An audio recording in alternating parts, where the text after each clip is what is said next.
This video is going to talk about RC circuits. And RC is a little weird in that depending on the era you grew up in, you might think of RC as meaning radio controlled, like little RC cars. But here what it stands for is having a resistor and having a capacitor. Now, I've actually started with a fairly complicated picture that I want to talk you through so you understand how to interpret a situation like this. We have a switch here, but notice that there's two options. The switch is connecting to A or B. So when the switch is initially connected to A, what you actually have is that the capacitor is in a loop with your battery.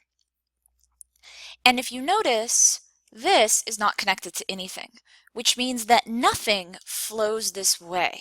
There's nothing happening over here. And remember that this here is just your voltmeter. It's measuring potential difference across that resistor.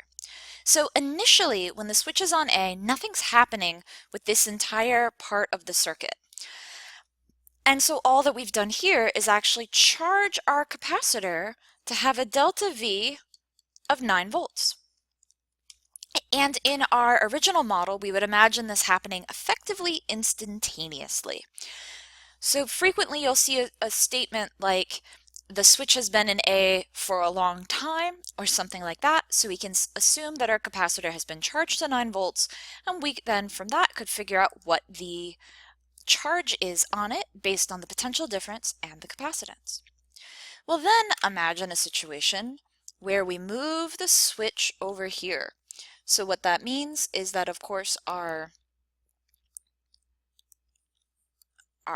switch is no longer over here, and what we've done now is we've still have that delta V across the capacitor, right? We said that we had delta V equals 9 volts, but now, and note that this would have been our positive side, now it discharges this way.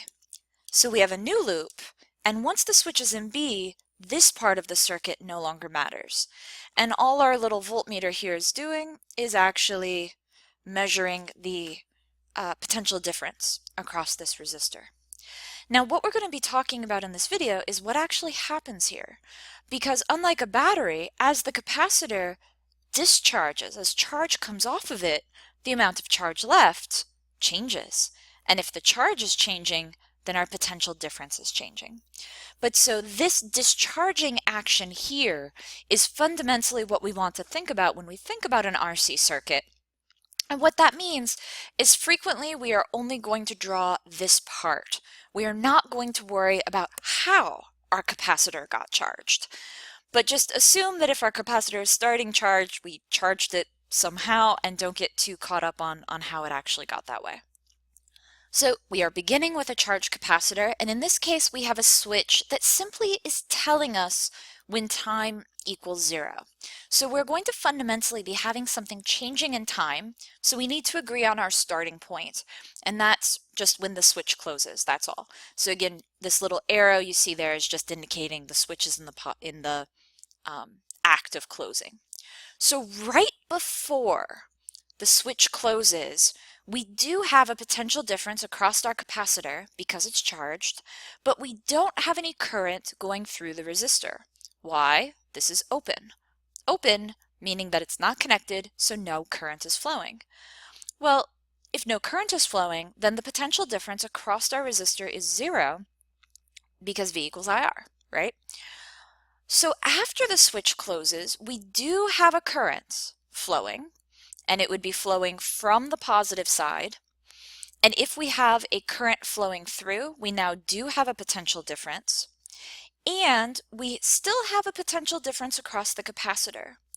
But note that our charge is going to be as a function of time, because we say that this current is fundamentally our charge leaving the capacitor. So this is what we need to think about happening. What is actually happening with our charge over time? We're going to see that that means that our current is changing in time and the potential difference is changing in time. Now there is a derivation of this that I'm going to cover in a second video. So right now I'm going to focus on the results and interpreting them, since that itself is going to take time, but I will do the mathematical origin of this in a separate video. So the one I'm going to start with here is actually current. So if our capacitor is discharging, our initial current is simply the potential difference across our capacitor divided by the resistance of the circuit. So this is like in the very first moment, it's kind of like a battery.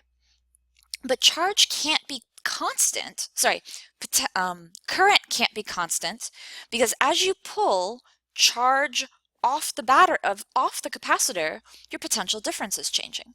So again, there will be a derivation of this, but we actually get an exponential decay. So at time equals 0, and note that there is a jump here. Initially there's 0 current, then we close our switch and we have an exponential decay. So it has this form. And note that there is a special time constant here, which is tau. And that's just simply the resistance times the capacitance. So we frequently are going to plot in terms of tau because that's the shape of our exponential decay. It always has the same shape.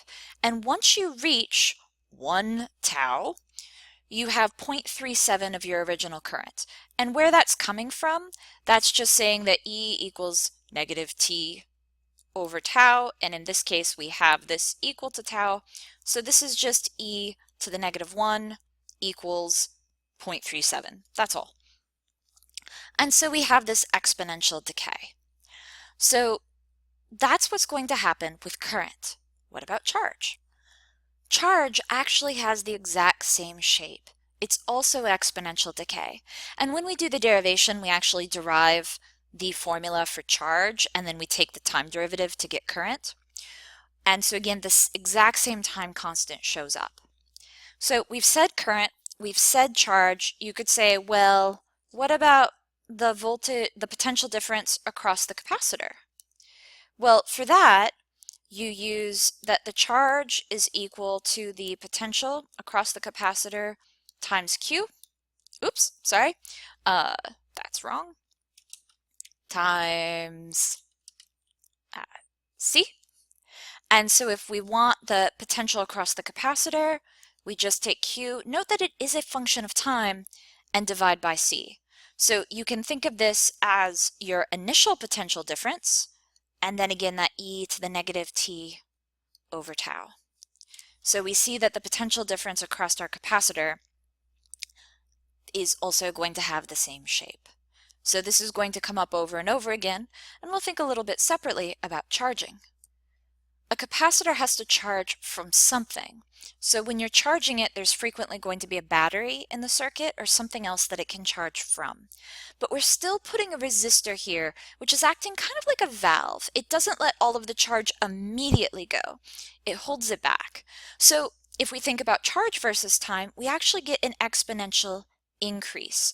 And note that this is asymptotic. It never quite reaches Q max, but we see this increase in time. And in this case, it's steady from 0. It doesn't just suddenly jump. So what do these equations look like? Our charge as a function of time is going to be 1 minus your exponential term. And remember that again, potential, and this is going to be the potential difference across the capacitor, is simply going to be related to the charge and then the capacitance. But now notice that current looks a little bit different. This isn't a typo. This is actually correct.